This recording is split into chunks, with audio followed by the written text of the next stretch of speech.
Le dernier quart d'heure de Smart Bourse, chaque soir, c'est le quart d'heure thématique. On parle ce soir des enjeux industriels autour de l'intégration de l'IA dans l'industrie de la gestion de patrimoine. Et c'est le cofondateur d'Odonatech et son président Stéphane Dauté que vous allez pouvoir voir ou revoir, qui vient d'apporter une solution nouvelle au marché avec une coproduction avec la FinTech Advise. À notre actualité, donc nous à l'origine on développe une solution IA, donc ça c'est l'activité de Donatech, un assistant IA qui permet aux institutions financières de digitaliser la relation client, d'offrir un nouveau canal de communication avec leurs clients. Derrière on analyse les communications entre le client épargnant et l'agent, et puis on restitue des éléments de connaissance client, des motifs de contact. Et là c'est vrai qu'on a annoncé un partenariat avec Advise qui fait des parcours de souscription. Et qui fait qu'aujourd'hui, on a l'ambition ensemble de faire des parcours de souscription qui sont aussi simples qu'une conversation. Voilà. Et on est loin d'en être là. Alors aujourd'hui, on n'en est pas là. Il y a eu des gros progrès sur la digitalisation, bien sûr. Néanmoins, il y a en combien de temps on peut souscrire un contrat d'assurance vie aujourd'hui, dans le meilleur des cas? Allez, on va dire 10 minutes, un quart d'heure. Et puis surtout, ça demande de l'autonomie. Ouais. Et en France, on manque d'éducation financière et il y a pas mal d'épargnants qui manquent d'autonomie et de confiance, du coup, pour souscrire directement en ligne. Donc, le fait d'ajouter de l'IA permet d'aider l'épargnant et au final d'aider la souscription. Ouais. Concrètement, en quoi l'IA permet de compenser le manque d'autonomie d'un client particulier ou le manque d'éducation financière d'un client particulier qui veut souscrire lui-même son contrat d'assurance vie ou son PER? En fait, par sa capacité à répondre aux questions, tout simplement. Et puis au-delà de répondre aux questions, ce qui est déjà pas mal, mais elle est aussi proactive. C'est-à-dire qu'en fait, elle est connectée aux données que saisit l'épargnant. Et donc, à tout moment, elle peut interagir, expliquer un profil de risque, expliquer la différence entre gestion libre, gestion conseillée. Bon, ce ne sont que quelques exemples, mais ça permet en fait de sécuriser l'épargnant dans sa démarche de souscription. Ouais. Là, à qui s'adresse la solution? Donc à des distributeurs? À des distributeurs, oui. Nous, on est en B2B, donc on vend cette solution et nos solutions en marque blanche. Donc les distributeurs, en particulier les plateformes d'épargne digitale, évidemment. Mais ensuite, évidemment, à tous les distributeurs qui veulent digitaliser tout ou partie de la relation.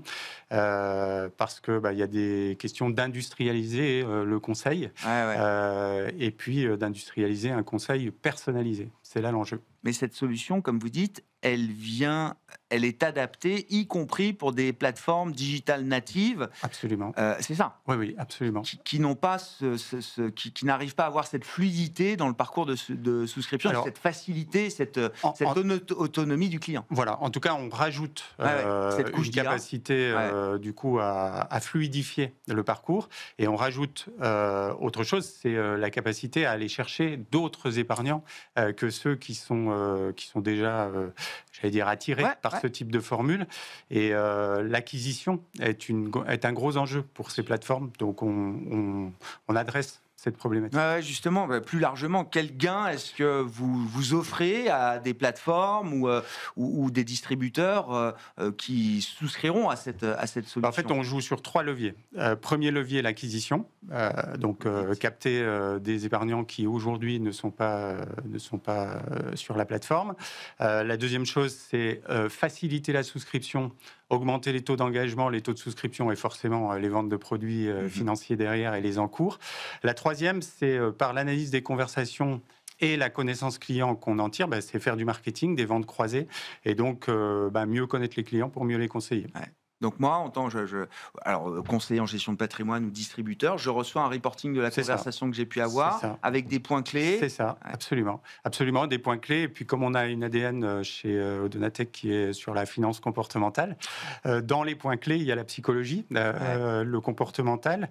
On analyse quelque part la personnalité financière des investisseurs. Et ça, c'est précieux, parce qu'on sait qu'en matière d'argent, il y a beaucoup de psychologie dans les décisions.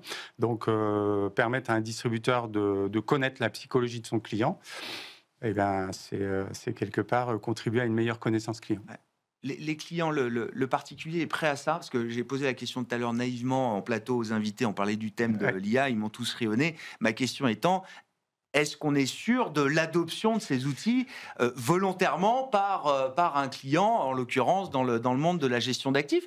Ou est-ce qu'à un moment, ces solutions, je ne sais pas, peuvent générer une forme de défiance, un mouvement de réticence, voire de rejet, si on n'explique pas bien comment ça fonctionne? Absolument. Donc, nous, d'abord, premier élément de réponse, il y a quand même une adoption massive de l'IA par les particuliers. OpenAI, ChatGPT... Dans le secteur, parce que si c'est pour demander qui est le plus beau, ou où est-ce que je passe mes vacances, etc., ça, j'ai pas de doute. Mais sur des sujets concernant l'argent, oui. Alors, OpenAI, c'est 1 milliard d'utilisations aujourd'hui.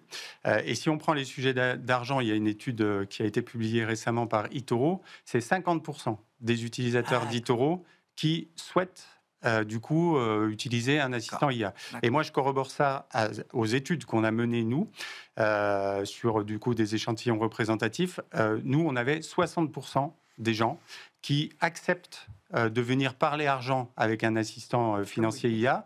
Les 40%, c'est des questions de protection des données, un certain nombre de freins qui vont ou pas se lever, mais en tout cas, ça fait 60%. Je rajouterai à ça dans l'étude qu'il faut aussi tenir compte du changement de génération. Il y a une vague énorme de nouveaux investisseurs qui arrivent sur le marché et eux, ils sont IA natifs. Ils ne poseront pas les mêmes questions, voilà. Je peux bien le croire. Et puis, une étude aussi comportementale, puisqu'on est spécialisé un petit peu là-dedans. En fait, quand vous commencez à parler à une IA, à ChatGPT, en fait, vous vous confiez beaucoup plus qu'un conseiller, parce qu'il n'y a pas la peur, en fait, de se confier et de lui dire des choses. Alors, nonobstant le problème de la protection des données... L'intime se déplace, oui, je pense, vers l'IA, oui. Mais le conseiller se fait déposséder quand même d'une partie de cette relation. Alors moi, je crois assez à la relation dite hybride. Pourquoi ? Parce que d'abord, le conseiller, il n'est pas tout le temps en face de ses clients, ne serait-ce que par les horaires de travail, il y a du turnover, il y a pas mal de choses qui posent problème. Ensuite, les conseillers, bien entendu que par rapport aux clients gestion de fortune, patrimoniaux, bien entendu que l'humain a toute sa place et que on peut rentabiliser un conseil humain. Maintenant, sur le mass market, sur le grand public, il faut industrialiser. Oui. Et moi, je pense que l'idéal, c'est un nouveau canal de communication client qui permet d'avoir un niveau de service de qualité. Par contre, derrière, et comme je le disais tout à l'heure, l'analyse des conversations qui est restituée au conseiller. Et à ce moment-là, le client qui veut parler à un conseiller, il peut. Le conseiller qui veut rappeler son client, il peut. Mais entre-temps, on a quand même résolu le problème du advice gap, comme on dit en Angleterre, de, en fait, les gens qui manquent de conseils et les conseillers qui n'ont pas assez de temps pour donner du conseil. Voilà. Donc, je crois aux deux. Mais je retiens quand même qu'on se livre plus facilement à une IA qu'à un conseiller patrimonial, bancaire, en l'occurrence. J'ai vu qu'il ne fallait pas leur dire merci aux IA. Faut pas trop bien les traiter, en fait.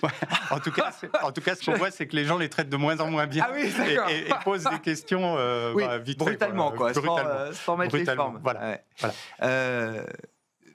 Comment on rassure justement sur ce qui peut être encore perçu comme une black box? Quel type de données vous mettez dans votre couche d'IA? Et comment on sécurise ça? J'imagine que vos clients ou vos prospects, c'est une des premières questions qu'ils doivent vous poser. Oui. En fait, il y avait beaucoup de freins. Les freins se lèvent. Maintenant, c'est des questions auxquelles il faut répondre. Et du coup, quand on est expert comme nous, en fait, c'est un terrain de jeu sympa parce que ça veut dire que tout le monde ne peut pas le faire. Donc, pour moi, les questions, c'est la fiabilité. ChatGPT hallucine beaucoup. Quand il ne sait pas, il invente. Ça veut dire qu'il faut, dans le conseil financier, on ne peut pas se permettre ça. Donc, il faut une couche d'IA et ça, c'est notre technologie, qui permet de fiabiliser les réponses. Ensuite, sécurité des données. Il faut anonymiser un certain nombre de choses. Il est hors de question d'envoyer des données personnelles à ChatGPT. Donc, il y a une question de sécurité des données au sens RGPD. Ensuite, la conformité financière. Tout ce qui est MiFID, tout ce qui est conseil en investissement. Nous, notre IA ne fait pas de conseil en investissement, c'est-à-dire qu'elle est bornée, elle fait du conseil en épargne, elle peut donner un certain nombre de renseignements, mais elle ne fait pas d'allocation d'actifs, elle ne fait pas de conseil en investissement au sens conformité. Et puis ensuite, je dirais un quatrième point, c'est ce que nous, on appelle le job to be done, c'est-à-dire qu'il faut que l'IA serve à quelque chose. C'est bien beau, toutes les communications sur l'IA, mais à quoi ça sert vraiment? Donc, il faut qu'en fait, elle résolve un problème, qu'elle soit adaptée à un contexte, et là, du coup, on on en arrive aux données, parce qu'il faut que l'IA, en tout cas dans le conseil financier, elle ait du métier.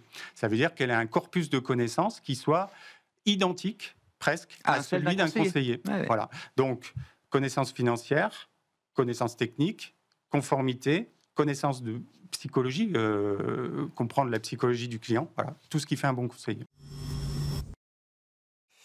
L'IA qui révolutionne les métiers évidemment de la gestion de patrimoine et de la gestion d'actifs. On en parlait avec Stéphane Dauté cette semaine, président et cofondateur de la fintech Odonatech dans ce dernier quart d'heure de Smart Bourse sur Bismart for Change.